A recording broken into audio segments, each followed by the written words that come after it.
of overnight success and quick fixes, social media trends, it's really easy to skip the fundamentals. Our next speaker is going to share powerful and insightful techniques to embrace a basically incredible life, guided by common sense, which is not so common, and simple, effective tools. Please welcome internationally renowned speaker, Matt Booth. By a show of hands, how many people in here have ever had to work with someone who could use an attitude adjustment? Anybody in here live with someone who could use an in the back, she's like both hands. Anyone in here married to someone who could use an attitude? No one. No snitches. And finally, by a show of hands, how many of us in here are willing to admit that at least from time to time, you're the one who could use the attitude adjustment? See, and that should be all of us, shouldn't it? This is what I do for a living. I travel around, I give speeches about attitude, I talk about attitude, write books about attitude, do podcasts about attitude. Newsflash, I'm not positive all the time. Nobody can be. This is the world we live in. We live in an extremely negative world. Did anybody watch the news this morning? Oh, a few. Did anybody read the newspaper this morning? A few? Well, it seems like most of you, if you didn't watch the news or read the newspaper, you're isolating yourself from all the negativity, aren't you? Now, you see, we all carry this device in our pocket or in our purses that we've programmed to ring, to vibrate, to scream at us when there's been the latest natural disaster or when there's been the latest school shooting. This is the world that we live in. I'm here to tell you it's okay to have one of those days. Everybody has one of those days. The problem is, and if you don't think about your attitude on a regular basis, one of those days quickly turns into what? Two of those days. Two become three. Three become four. And I know it's no one in this room, but we all know people who've had like 5 years in a row worth of one of those days, don't we? We all know those people. I'll never forget the morning I walked into my office in Dubuque, Iowa. And there sat my secretary, Susan, and she looked up at me over her glasses and she said, "What's wrong with you?" I hadn't even said anything yet. Right? I said, "Susan, how can there be anything wrong with me? I'm a motivational speaker." She said, "No, there's definitely something wrong with you." She said, "You need to get up out of my office so I can get some work done." She said, "You need to go on a bike ride." She said, "Like a 5-day bike ride. Just get out of here." You know how if you run into someone who's having one of those days, you can almost what? You can almost smell it, can't you? And you don't want to get too close to them because it might what? Rub off, right? And Susan said, "Get out of here with your bad attitude." And I didn't know what to do, and I certainly didn't have time to go on a 5-day bike ride, but I found myself walking into the YMCA in Dubuque, Iowa. And I walked into the YMCA that day, and there's a woman sitting behind the desk. Her name is Teresa. And I greeted Teresa the same way we normally greet people. When we see them, what do we usually say? Hi. How are you, right? Hi, how? So I said this to Teresa. I said, "Teresa, hi, how are you?" She goes,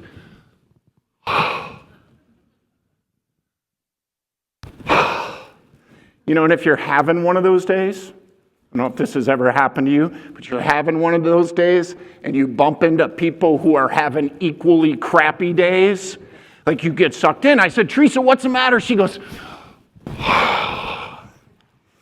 she said, "You'll never believe what just happened." And I'm sucked in. I said, "What?" She said,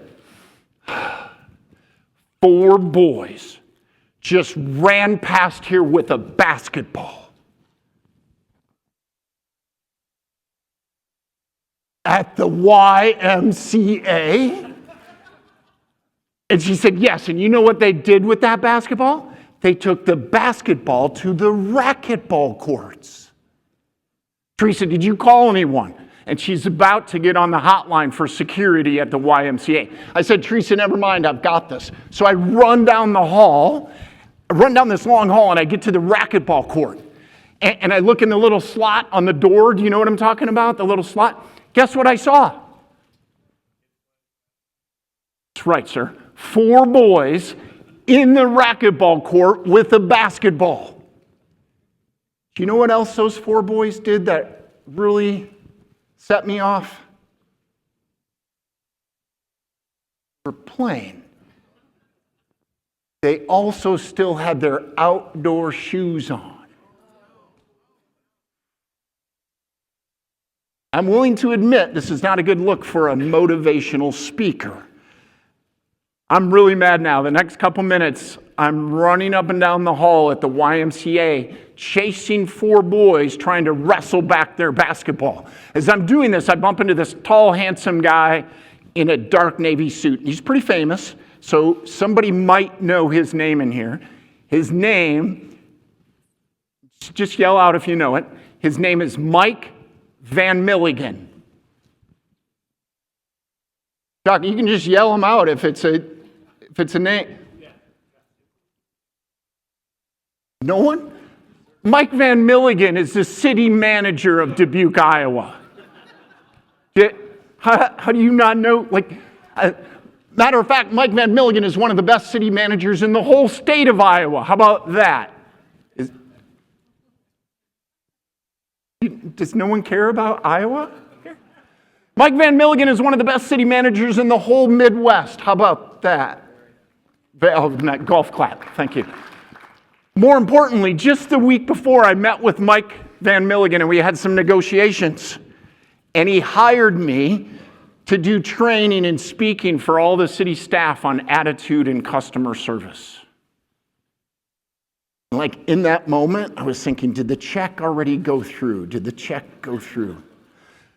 I was not having a good day. I was definitely having one of those days. Next day, I jump in my car to drive to another program, and I pop in this audio CD by this old motivational guy named Zig Ziglar, thank you. And it was like old Zig Ziglar was riding shotgun with me that day, and he looked at me, and he said, Matt, stop asking people how they are. We live in such a negative world. When you ask people how they are, you get negative stuff, and it's like a boomerang effect that you have. You ever ask somebody how they are, and they say, well, how do you think I am? It's Monday. Or they say, same stuff, different day. Old Zig Ziglar said, instead of asking people how they are, just try this, Matt. He said, ask people to say something good instead of how they are. Now, I heard this from old Zig Ziglar. Zig Ziglar didn't make this up. He heard it from someone else. Someone else didn't make it up. It's in that best-selling book of all time. Well, what's the best-selling book of all time? The Bible. It's like the golden rule, isn't it? Treat others the way you want to be treated. So I got a piece of information from old Zig Ziglar that day on my ride when he was shotgun. But it's just information until what? Just information until what? See, this morning you've been getting information. Last night you got some information. We're talking to colleagues and friends, and you get information. Hopefully I'm going to give you a couple takeaways, but it's just information until you apply it or until you act on it. Because we go to conferences all the time. There's something like 10,000 conferences going on across our country right now. And people are getting fed all kinds of information, and they're writing it down and putting it in their binders. And they're like, this is going to change my life. This is going to change my business. This is going to change relationships. You know what everybody does with that binder after the conference? Now it's your devices, right? But you know what everybody does with their notes after a conference? Throw it away. We set it on the shelf, don't we, when we get back, because the whirlwind continues? We set it on the shelf on top of the binder from last year's conference. Full of ideas that we were going to apply, we were going to use, we were going to do, which we never did. So it's only information until you apply it. So I got a piece of information from old Zig Ziglar. The next time I walked into the YMCA in Dubuque, Iowa, guess who was sitting behind the front desk? Teresa. And instead of saying, Teresa, hi, how are you? I said, Teresa, just tell me one thing good. The first time I asked her that, she froze. I don't think anyone in her whole life had ever asked her to say something good. I said, Teresa, never mind, I've got something good for you. And I told her, she smiled, and the dude in line behind me at the YMCA smiled. Now, it didn't change the whole world, but maybe it changed my little part of the YMCA world. The next time I walked into the YMCA, the following week, guess who was behind the front desk? I said, Teresa, tell me something good. She goes, it's sunny outside. Which when I ask people to say something good, 9 out of 10 times, you know what it's about? Weather. Now, I walked into the YMCA one day. I don't know if I was in a bad mood, but I know I was in a hurry. I had to get a workout in. And I went right past the front desk, and I saw Teresa there. There was 2 of her coworkers standing next to her smiling. I think they might have started seeing my car come in the parking lot. But I ran right by. She wouldn't buzz me into the door. So I looked back at her. She goes, Now, I know I teach this, so we have stickers, and I want you to do it. I don't feel like doing this every single day, right? But I went back. I said, Teresa, tell me something good. She goes, my cat just had kittens. And if you think of the crazy cat lady on Facebook, this is Teresa. Right? But she was laughing. Her coworkers were laughing. There was a line behind me at the YMCA, and they were all giggling and got a kick out of it. Just a small change that I did. Now, it didn't change the world, but maybe it just started to change the YMCA just a little bit. That's a takeaway for you, but it's only information until what? You use it. So what do you think a good motivational speaker would do right now as a transition? We're going to do it right now at each table. We're going to take a couple minutes, and you'll go around the table, and you'll say one thing good, then it'll be your turn, then it'll be your turn. There's going to be one rule. There's going to be 2 rules, okay? I'm making the second rule for you, sir. Have you ever seen like one of those psychic speakers? Have you ever seen a psychic speaker?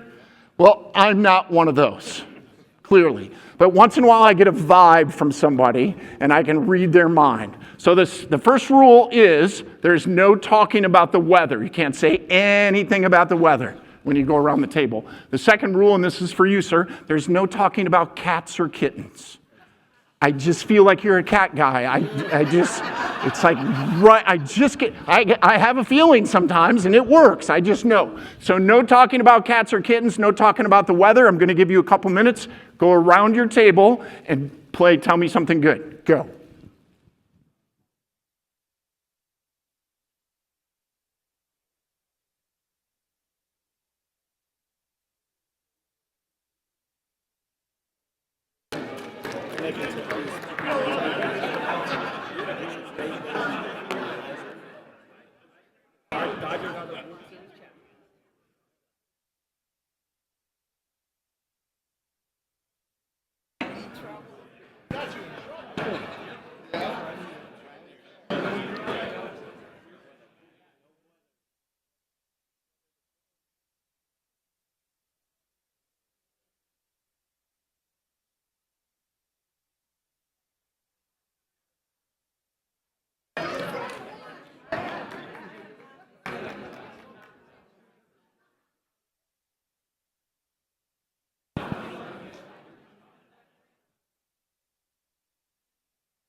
You guys get around? Full? Okay.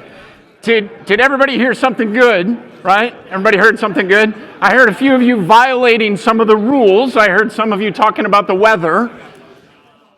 I did not hear anyone talking about cats or kittens. Did anybody hear or say something so good they want to share with the entire group? Did it? I'll even bribe you with the book. Did anybody hear something so good they want to share with the entire group? Chris would like to share. Sure. Well, okay, we have one here. You think about it, Chris. You have to share first, yes.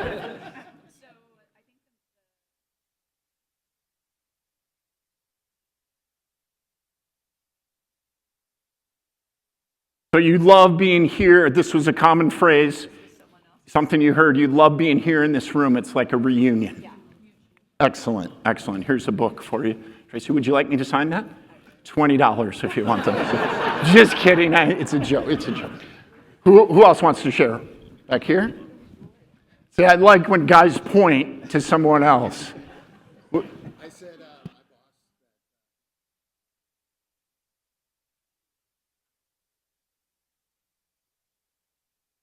yeah. His boss. That's not exactly how he phrased it. Sure. I've been here all morning. I know there's some swear words going on around here. Your boss has been an absolute pleasure. Joy to work with. It's so much fun, and the best part of all of this is he's retiring.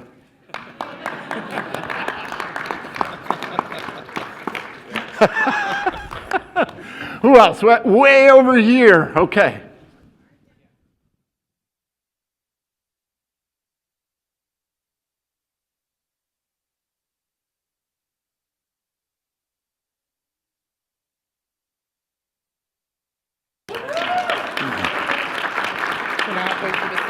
Did everybody hear that? I'm not sure I can repeat that. As of yesterday, the House of Representatives, I feel like we're getting married. Please exchange vows. I do. Yeah, I do.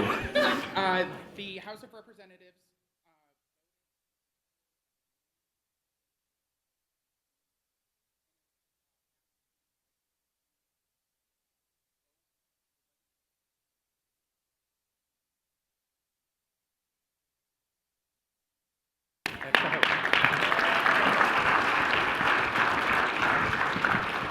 And I was going to try to repeat that like we were doing vows, but it just got out of hand.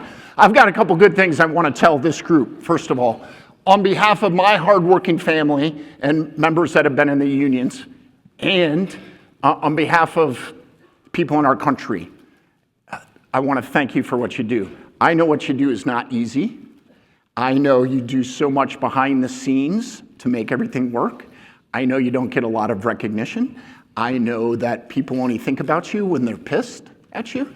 I understand all this, but I want to thank you because of what you do. So much of what you do keeps our country going, and no one knows what you do.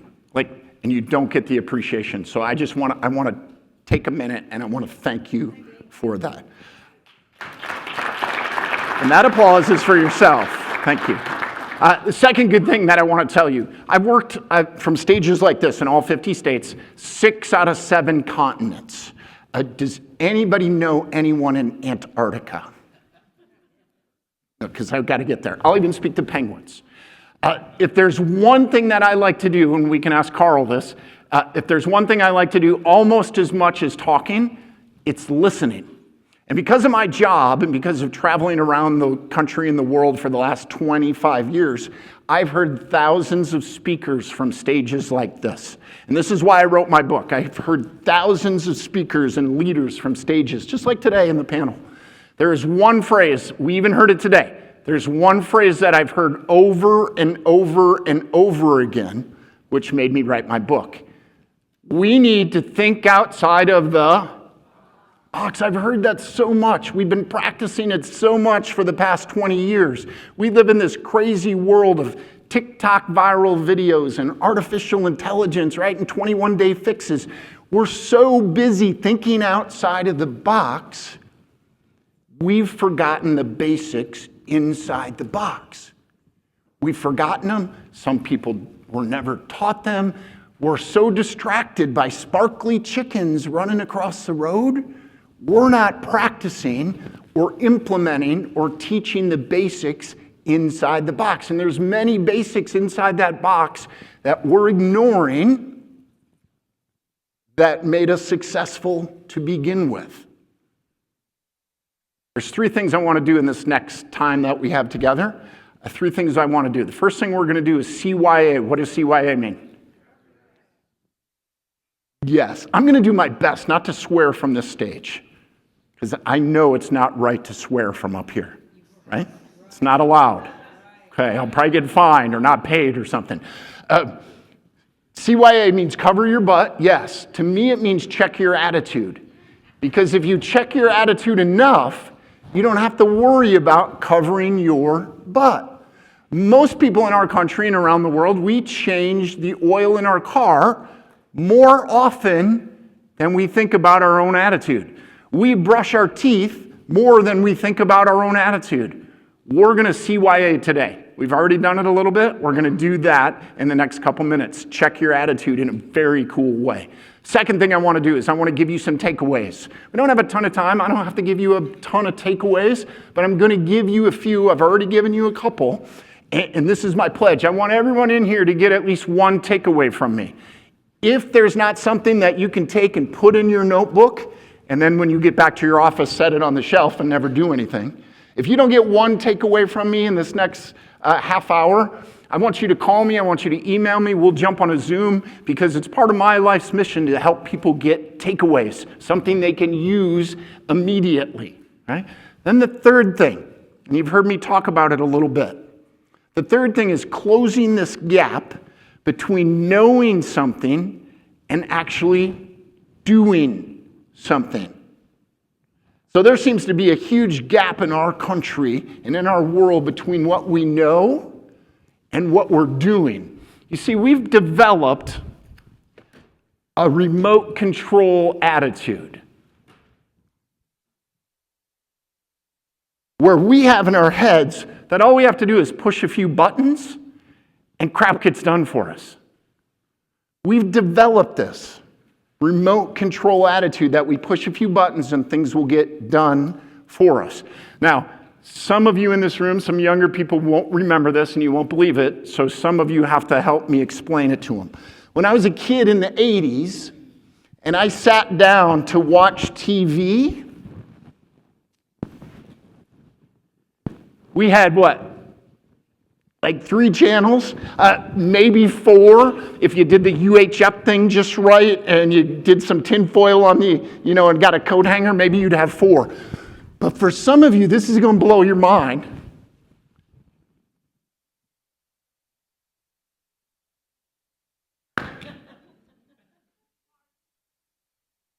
Have you seen me before? If you want to change the channel to the TV in the 80s, what did we have to do? Unless you had a little brother or sister, right? Or if you were the dad, then you could yell at someone. But you actually had to get up off your what? And you had to walk over and you had to change the channel yourself. And this was in the 80s. But since then, we've developed this remote control attitude that really all we think is we have to do is send out a few emails or push a few buttons or make some videos, right? Or do something on our phone. And the things are going to change for us. But that rule right there applies more now than ever. If you want something to change for you, if you want to close that gap between knowing and doing, you have to get up off your butt and you have to do it yourself. I'm going to give you a couple examples. We have 2 teenage boys. They're 13 and 15. Both of them know how to make their bed. I've taught them. Mom's taught them. We've watched videos on how to make a bed. Their mom, we own an Airbnb in Dubuque, Iowa. The boys, when we're out of town, they can clean it and they can turn over the Airbnb all by themselves which means making 4 beds in the Airbnb. And they do a great job. They have a 4.9 review. Okay? They know, you could almost say they're professional bed makers because they get paid to make beds. But there's a huge difference, isn't there? And there's a big gap between what? Knowing how to make a bed and actually making a bed. See, all of us have this gap in our lives. Before you walked in today, when you were traveling yesterday, there's something in your head you know how to do. And there's something in your head you know how to do, and there's something in your head you know you haven't been doing. And we want to close that gap. It's my job to challenge you, to motivate you, maybe to inspire you, maybe even to make you a little bit uncomfortable in our next time together, to try to close that gap between knowing how to do something and what? Doing it, taking action, getting up off your butt, and changing the channel yourself. First thing we're going to do is CYA, check your attitude. What I'd like you to do is grab a pen and a piece of paper, or however you're taking notes today. You can do this on your device very easily. All you need is a memo spot. Send yourself a text. Send yourself an email if you want to. We're going to CYA. We're going to check our attitudes right now. What I want you to do is I want you to write down the first names of the 5 people that you spend the most time with. You can do this on your device or a piece of paper. Write down the first names of the 5 people that you spend the most time with. It can be at work, it can be at home, it can be kids, it could be grandkids. If you message somebody a lot, if you talk to somebody on the phone a lot, you can count them. So I want you to write down the first names of the 5 people that you spend the most time with.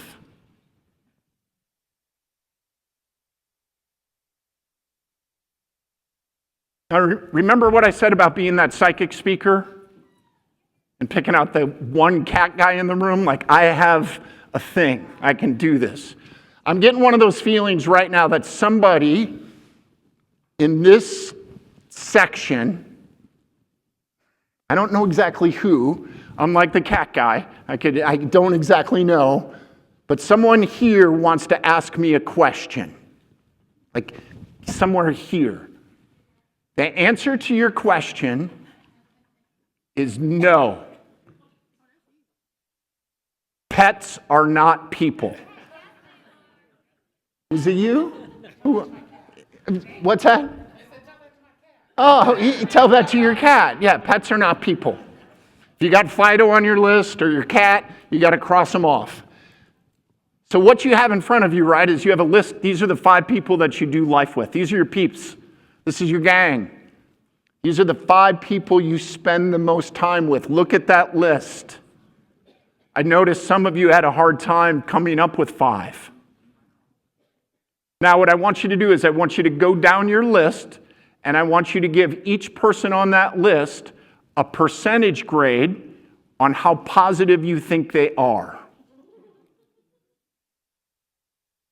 If they're positive all the time, if you think they're positive all the time, you would give them a 100. If you think they're negative all the time, you can give them a 0. Most of us fall somewhere in between. But go down your list, give each person on that list a percentage grade on how positive you think they are. If they're positive all the time, give them a 100. If they're negative all the time, give them a 0. Most of us are somewhere in between.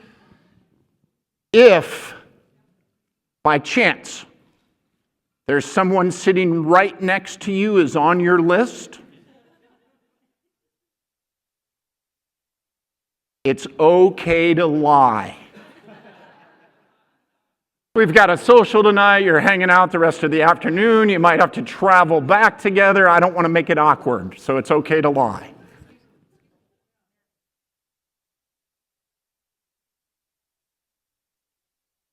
So the question is it how they are or how you feel about how they are? So it would be your perception. This is your attitude. You're checking your own attitude, so it would be how you feel about that person. So if I'm on your list, you would give Matt a grade between 100 and 0 on how you feel about Matt. Okay?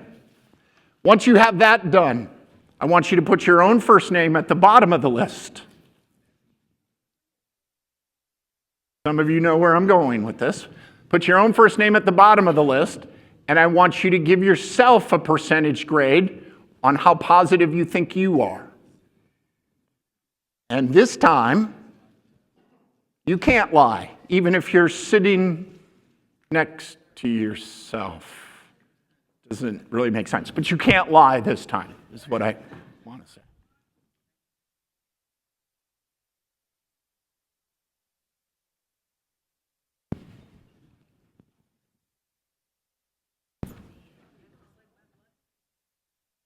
What you've just done is you've taken a simple attitude inventory. I've been doing this with groups for over 15 years all around the world. And rarely, if ever, have people done something like this. See, in our country and other places where I've traveled, we love to count things, don't we? Do they count things at grocery stores?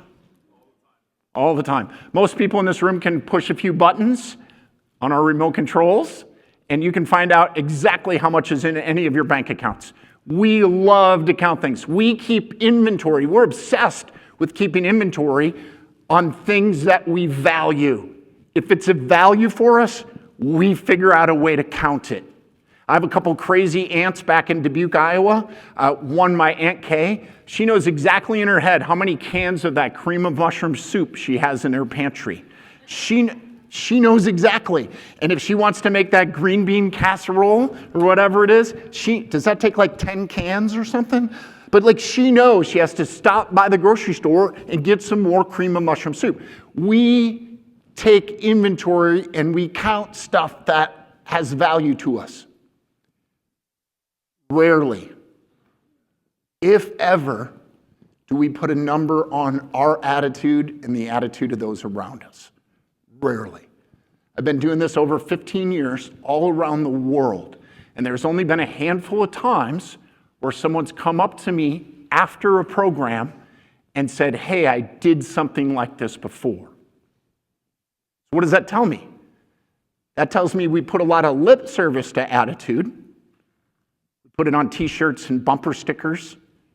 We put it on signs in break rooms. We put it in mission statements. Some of you even in here probably have an attitude quote in your email signature. But if you really valued it a bunch, you would figure out a way to count it like we just did. I remember one time a guy came up to me after a program. He was from Arizona. When he was in high school, he had a teacher that one day each semester, she would teach on attitude. And she would show videos and then they'd do books. And she'd give everyone at the end of the day a grade on their attitude. Isn't that cool? Another person who got a grade on their attitude was my Uncle Ed. He was in the Marines. He was in Vietnam. When him and his buddy were in boot camp, his drill instructor gave him and his buddy a grade on their attitude, and that was a failing grade. And that cost my Uncle Ed about 1,000 sit-ups and push-ups and a 10-mile run. When I went on a mission trip to Africa in 2018, we went to Nigeria, which you can't go there very safely now. We went to Nigeria, and we went out to this little village, and our church helps this little village get clean water, and we helped them build a school, which is what they wanted. And today our church pays for their uniforms and their teachers, and there's 300 kids, little kids, going to school in Damka, Nigeria, because of this mission trip. 300 Christian and Muslim kids going to school together. Now, on my way out of the bush, I flew to Lagos, and I spoke at a program there, and a woman came up to me afterwards. She said, when I was a kid, my great-grandpa called all of his kids, grandkids, and great-grandkids out under the mango tree on the Sahara, and he gave us all a grade on our attitude. Thousands of people I've done this with around the world. There's only a handful of people who've actually ever got a grade or some kind of score on their attitude. Do you see what this tells me? This is a huge opportunity for improvement or to change the way you're doing business if you talk about and start giving grades or measuring or taking inventory on attitude. Now, when you did the attitude inventory, what I want you to do right now, I'll give you a couple minutes to do this. If you take the average of those 5 people on your list, if you take the average, that should be really close to the grade you gave yourself. So I want you to do that, and then I want you to talk about that and show the results to someone next to you. So take the average of those 5. Don't put your number in that average. Just take those 5, add them up, divide by 5, and see how that compares to the grade that you gave yourself. Go, I'll give you a couple minutes.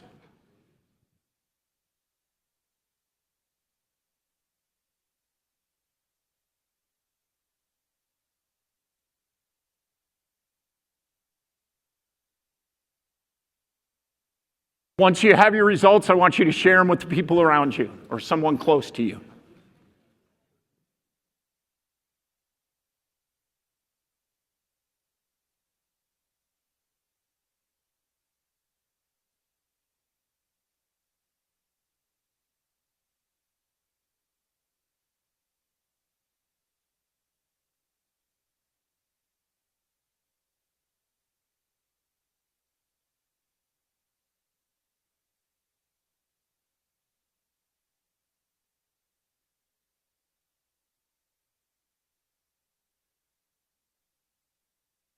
Was it close?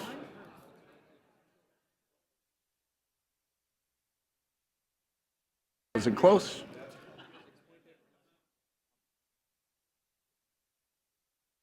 On the money. Seriously. Wow.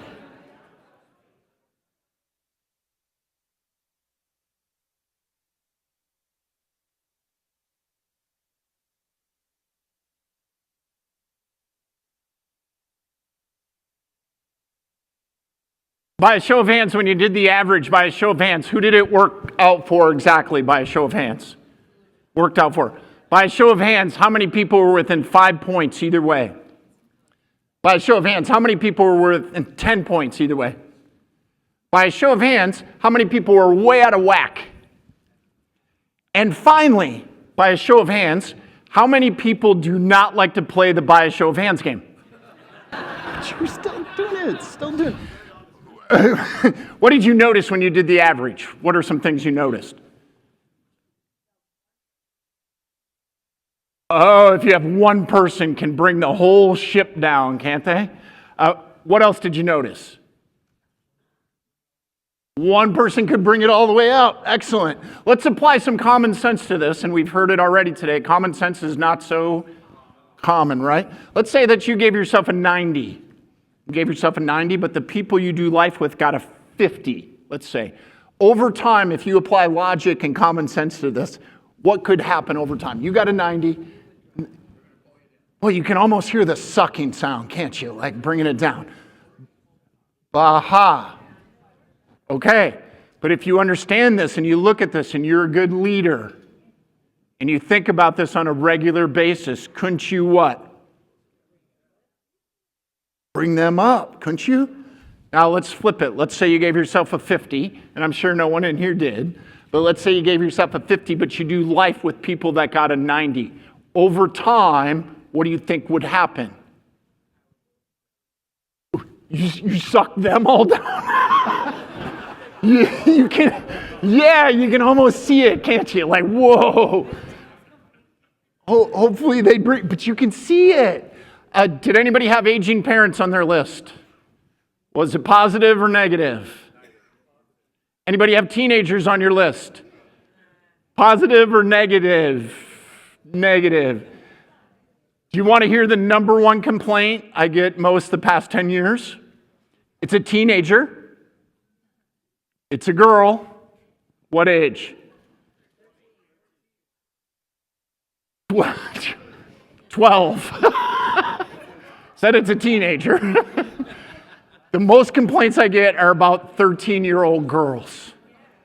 By far. It's like, it's not even close. Someone will grab me after the conference or after I speak and they'll say, can I talk to you in the hallway for a minute, Matt? And I said, yes. And they say, I have a family member that's bringing me down. I said, your daughter, isn't it? She's 13. How do you know? How do you know? This is a valuable tool. Like I said earlier, most of us think about changing our oil or rotating our tires more than we think about our attitude and the attitude of those around us.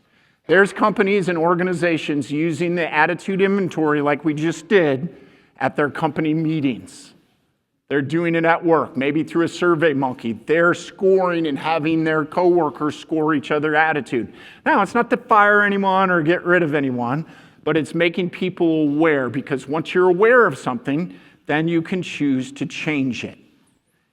If you want, what I will do is I'll get Ellen a copy. I have a one-page instruction sheet on how to do the attitude inventory. If you want to do it with your kid's soccer team, if you want to do it at home, if you want to do it with your team, I'll make the one-page instruction sheet available and she'll get it to you somehow. Does that sound fair?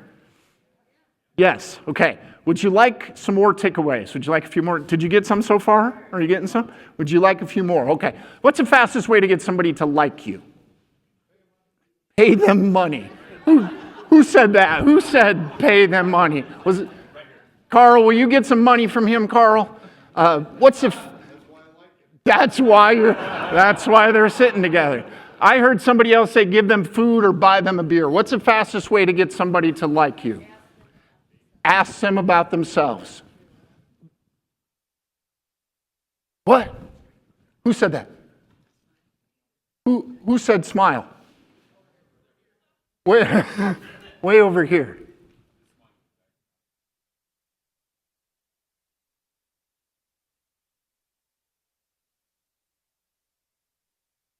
Like that. It's smile, dude. We found the answer. It's smile.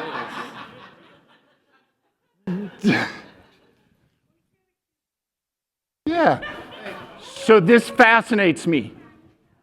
I'll never forget, I was in Elvis's auditorium in Memphis. And I was speaking to 400 real estate agents. It was like the best 400 real estate agents in the country, maybe in the world. And they were buttoned up, right, and trained up. And I asked them the exact same question. What's the fastest way to get somebody to like you? They didn't get it. It was the most awkward 2 minutes and 37 seconds I've ever stood on a stage. It wasn't awkward for me, it was awkward for the audience. It should be awkward for most of you. One guy got it. How is this not on top of mind? We even heard, I think it was Dan, in between F-bombs, he even talked about, is he still here? He left, woo! Because he's a bad MFer, I'll tell you that much. By far the fastest way to get somebody to like you is to smile. But Dan talked about it negative, like they come in, the negotiators are all smiling and trying to get us to like. It's the fastest way by far to get somebody to like you. It's understood in any language by far. It's borderline embarrassing that this room doesn't know the answer to that right away. You should be teaching this to people. You should be teaching it at a minimum to your kids and your grandkids, how to smile by far. By far, it's understood in any language. The fastest way to get somebody to like you is to what? Smile. Is trust a big deal? What? Is trust a big deal? What's the fastest way to get somebody to trust you? Smile. Did you ever have one of those days at work where you just smile is the fastest way to get somebody to like you? What's the fastest way to get somebody to trust you? Tell the truth? No, not smile. Do what you say you're going to do? What? Pardon? Oh, listen. Sorry, I wasn't paying attention. What's the fastest way to get somebody to trust you?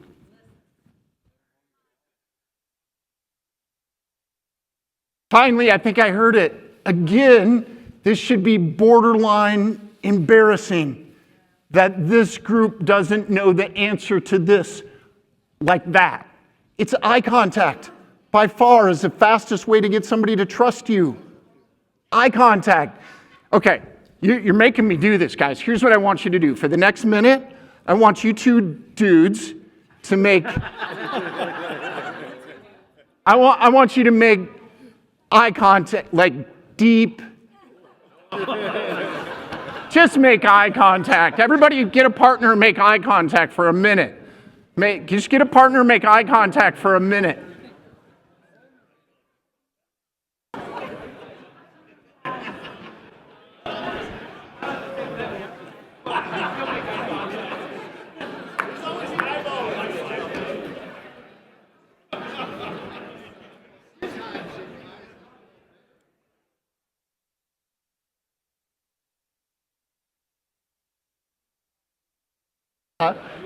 I do not. So if you look at your daughter and you say smile or anything like that, she ain't gonna like you.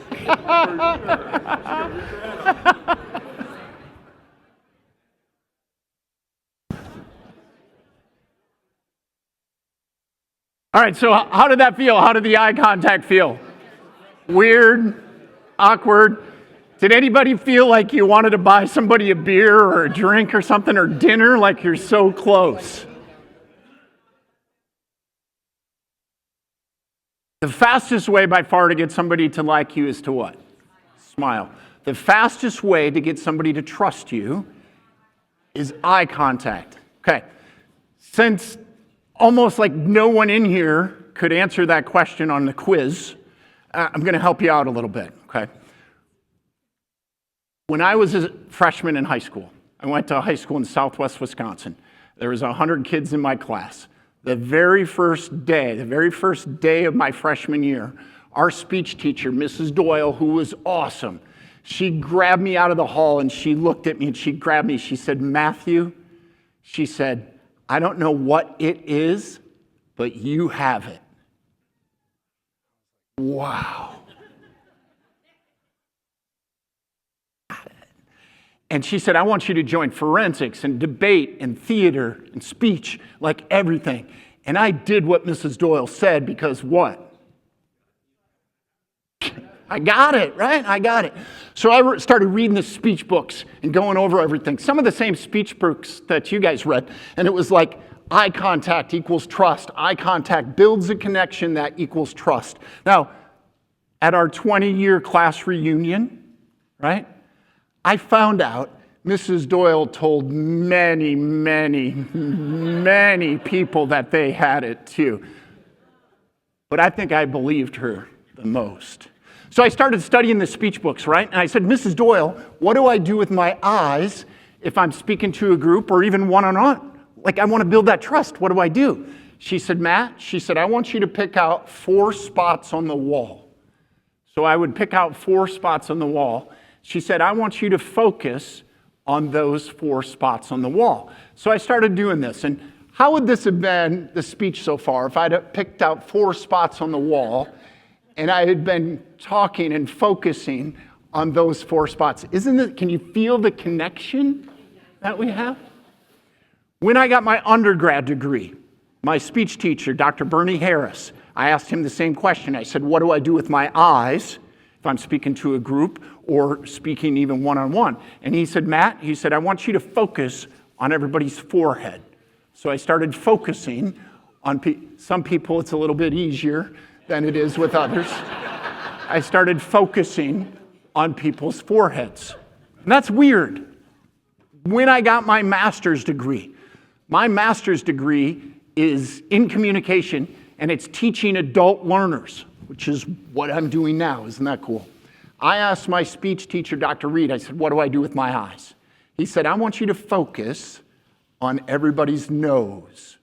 So I started focusing on people's noses. I started focusing. Dude, you got like just do a little wipe there. You got a small bear. Right there. Thank you. I started focusing on people's noses. And that's weird too. That's like weird. What was the key word with all 3 of my speaking gurus? Focus. So I started thinking focus, eye contact, focus, eye contact, trust, Okay, nod your head yes if you can see both my fingers. Nod your head yes if you can see both my fingers. Carl, can you see them? Okay, nod your head yes if you can focus on both fingers. You can. Okay, focus on this one. Now this one. This one. Now this one. This one. Now this one. What are your eyes doing? Moving back and forth. What's another word for that? Shifty. Shifty. What do we say about people who have shifty eyes? Can't trust them. They're used car salesmen, right? Real estate agents.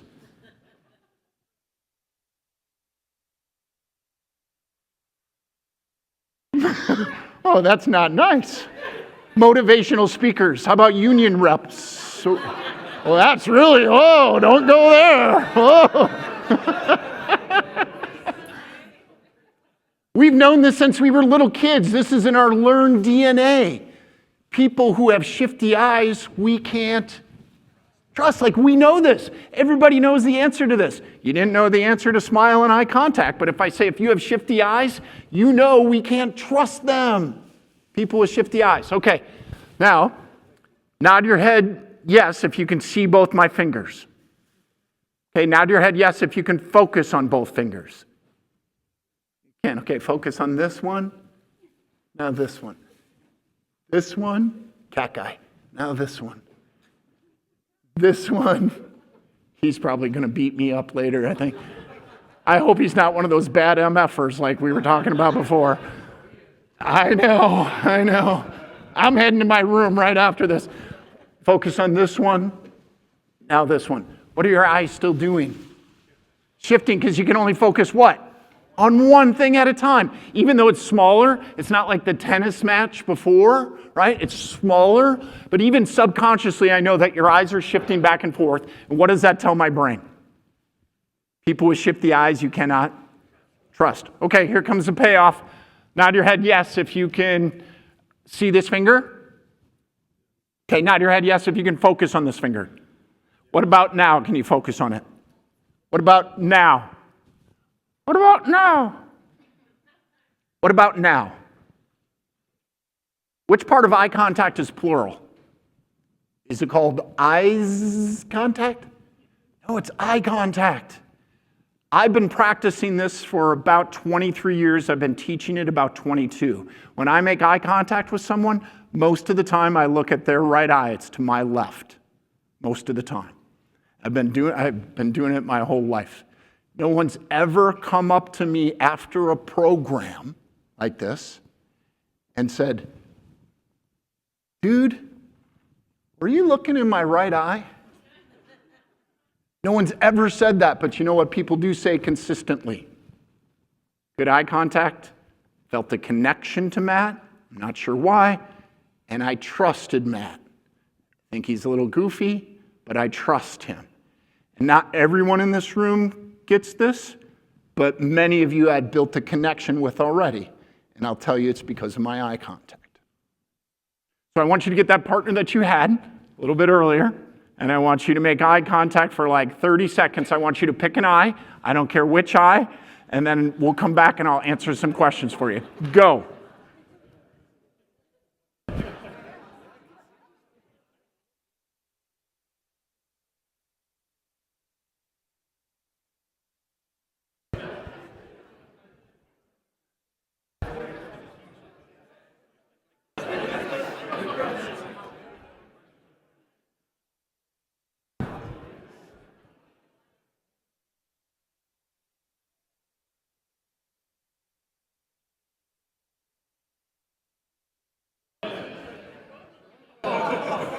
Did that feel better? Was that better? A little bit better? Now for 30 days I practiced this. I had to practice this for 30 days. For 30 days I went around and I looked at someone long enough to get the color of their eye, and I went eye contact, 1, 2, 3. Eye contact, 1, 2, 3. Eye contact, 1, 2, 3. After 30 days I quit saying it out loud. This took me 3 months, probably, to really get it so it was a part of me. And after a year, I didn't even think about it. But I make eye contact most of the time. I look to the person, it's to their right eye. No one's ever asked me if I'm looking at their right eye. I know you have a few questions. So one of the first questions I get is, what happens if you don't want to make people uncomfortable? So a smile, the fastest way to get someone to like you is to what? It's understood in every language, a smile is. Eye contact's a little bit different. It's not understood in every language. But if you become uncomfortable with eye contact, what are you going to do? She's going to look away. That's my cue that she's had enough eye contact. If she looks back and I'm still going like this, it's like borderline stalking is what that is. I've been in jail twice in my life. Once was for excessive eye contact. It's not pretty, man. It's not pretty. So the next question I get is, what happens if somebody has a bad eye? Okay. My dear friend from Dubuque, Jessica, when she was born, the muscles behind this eye were underdeveloped. And so what her grandma and her mom did was put a patch on her good eye to try to strengthen this, but she'd always take the patch off. And if you see Jessica, most of you wouldn't notice, but if she has a glass of wine, her eye starts to float. If she's tired, her eye starts to float. If she has you can really tell, okay? If someone has a bad eye, you just pick the other eye. And if somebody has two bad eyes, which happens, you pick one and you go with it. Plus, here's the thing. I got a buddy in Dubuque who's got a birthmark on his face. It's like half of his face, okay? He's cool with it because that's how God made him, okay? He's had it for 47 years. What he doesn't like, and what my friend Jessica also will tell you, we don't know what to do. So we look up or look at our shoes, right? But he will tell you, and my friend Jessica will tell you, that people will do business. They'll do business and negotiate and sign up for organizations and volunteer and help out with people who will what? Make eye contact.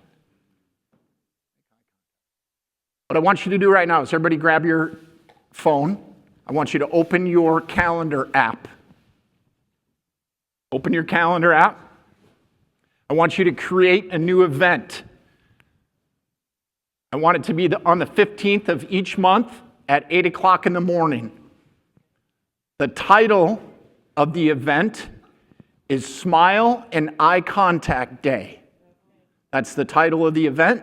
Set it for 8 o'clock in the morning on the 15th of each month. I want you to do it for a minimum of 12 months. I'd prefer you hit the forever button, but do it for a minimum of 12 months and then hit save. All that I expect you to do on that day when your alarm goes off is smile and eye contact for you. Smile and eye contact day for you. You just make eye contact and smile at people. Now, some of you in this room will do it with your whole team. You'll do it office-wide. You'll send out a little memo or you'll put up a sign and say, today is Smile and Eye Contact Day. Some of you will do it with your family. Some of you will do it bigger scale. We've even had cities and towns that do Smile and Eye Contact Day for a month or a day each month. When you combine those two, a smile, a sincere smile, and eye contact, those are weapons of mass construction, not destruction, construction. This shows you how long I've been teaching this.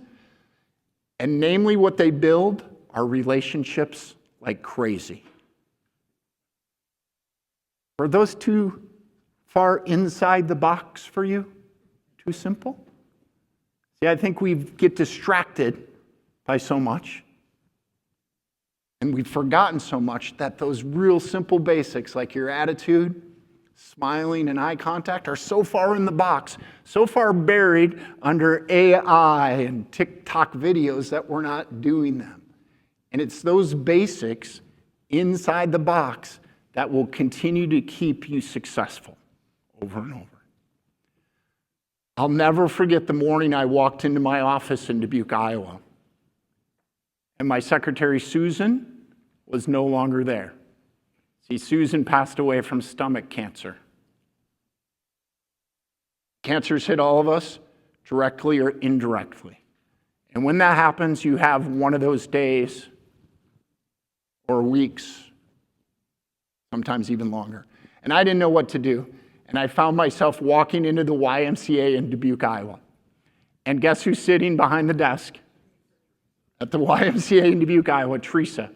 And guess what Teresa said to me that morning? And I froze. I couldn't even think of one thing good to say to her. I couldn't even say it was sunny outside. And it was the most beautiful day ever. I froze. Teresa said, Matt, never mind. She said, my daughter, who's been fighting overseas, I just found out last night she's coming home for good. See how a small change in your attitude and how you communicate that and closing that gap between knowing how to do something and actually doing it can start to change, maybe not the whole world or change lives, but it can change your little world. Again, thank you for what you do. I appreciate it. Our country appreciates what you do. I know we don't say it very much, but thank you very much and enjoy the rest of your day.